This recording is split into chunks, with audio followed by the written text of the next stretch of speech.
Sad ćemo pomenuti osobine sagovornika koji se dobro povezuju u komunikaciji, pa evo, objasnit ću zašto kažemo dobro povezuju u komunikaciji. Malo prije sam rekao da postoje određeni elementi u komuniciranju, to su pričanje, slušanje, pisanje i posmatranje, i da komunikaciju dijelimo na verbalno i neverbalno.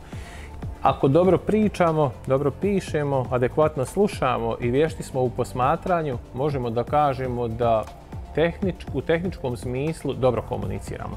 Međutim, komunikacija nije samo to. Komunikacija podrazumijeva odnos između dva ljudska bića i taj tehnički dio zaista jest neophodan da budemo u njemu dobri.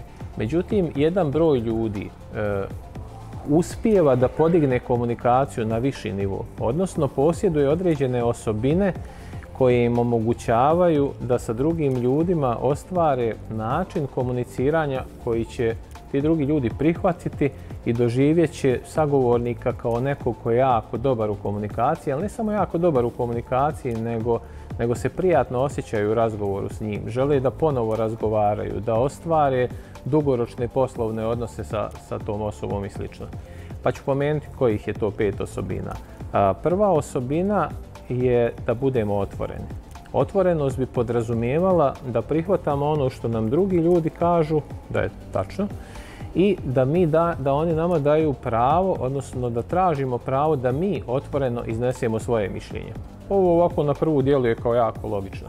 Međutim, recimo u internim odnosima u organizaciji imate situaciju da zaposleni prema šefovima, prema menadžerima jako rijetko su otvoreni. Odnosno ne iznose svoje mišljenje na način kako oni vide stvari. Tako da menadžer, odnosno šef, bi trebao da svojim primjerom pokaže, odnosno da on bude otvoren prema drugima, kako bi zaposleni također mogli da budu otvoreni prema njemu. A druga osobina sagovornika koji su u stanju da se povežu sa drugima u komunikaciji je iskrenost. Naš jezik je dosta bogat i neke riječi imaju popriličan broj značenja, tako i sa iskrenošću. Djeluje kao prilično jednostavna riječ i da svi znamo o čemu je riječ, da svi znamo šta to znači, međutim, iskrenost može da se tumači na različite načine. Iskrenost u ovom kontekstu o kojem mi pričamo podrazumijeva da kažemo ono što mislimo. Znači kako osjećamo, kako vidimo situaciju, da je iznesemo sagovorniku. Kad pričamo o prodaji, vrlo često se kaže da ne možemo biti iskreni sa kupcima. Recimo ako se mi bavimo prodajom. To je na određen način tačno. Naravno da ne možete da date sve informacije sagovorniku.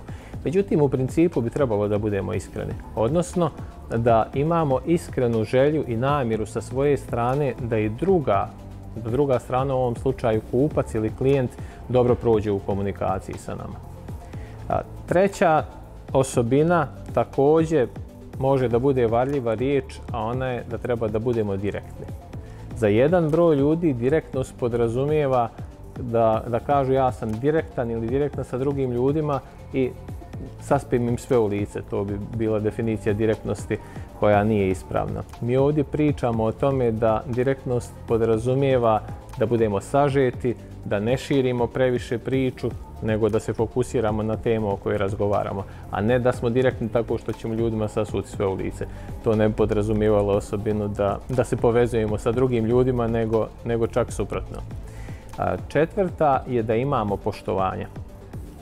Poštovanje bi podrazumijevalo da mi cijenimo drugu osobu kao ljudsko biće i da dozvoljavamo drugim ljudima, recimo, da iznesu totalno suprotno mišljenje u odnosu na naše, da poštujemo da je njihovo mišljenje drugačije, ali da i mi imamo svoje sa strane. I naravno negdje ćemo pokušati da nađemo zajednički jezik. Peta osobina kod ljudi koji su u stanju da se povežu sa drugima je da su zainteresovani. Zainteresovani možemo biti za mnogo stvari. Kad ovdje pominjemo zainteresovanost, ona prije svega podrazumijeva da budemo zainteresovani za dobrobit drugih. Da li to bili naši kolege, saradnici, kupci, dobavljači i sl. Ili recimo ako smo šef, da budemo zainteresovani za dobre ideje zaposlenih, da budemo zainteresovani za to da naši zaposleni napreduju i sl. U svakom slučaju, ovih 5 osobina će nam pomoći da se bolje povežemo sa drugima.